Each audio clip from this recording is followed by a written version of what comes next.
السلام عليكم. مقعي ياسمين واي كسودو إسعاتيس سؤال waxaa soo gaaray aba Yasmin ana caloosha way dhibtay caloosha maxaa lagu yareyn karaa caloosha hal habeen gudaheeda kumaysan weynaanin waqti dheer aa soo qaadata calooshaas waqti dheer oo waxay u baahan tahay wax la dhaho cardio maxaa waaye waa in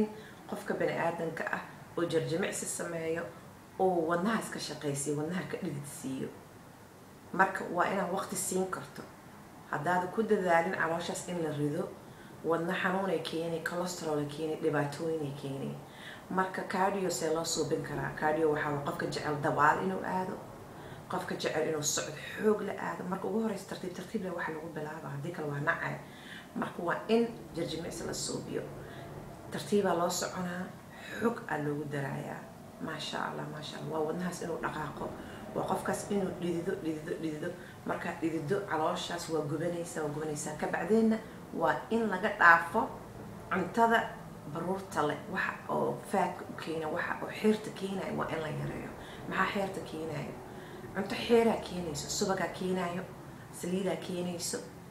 waxaa keenaya hilib oo baruur leh waxyaalahaasna in laga joojiyo waayo biyana lagu daro oo kulaleyn oona qaboobeyn liin lagu dhiijiyo waxaas ay jarto fiidiyaal badanaa soo saaray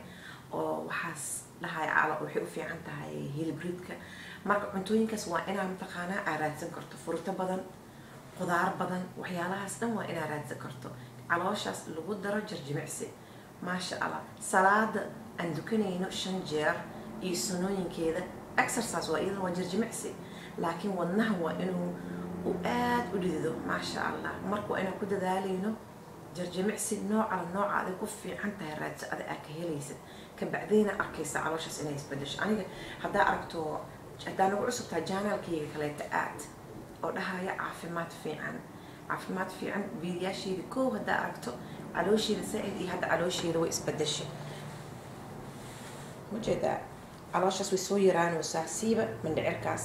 ودقويا محو دقويا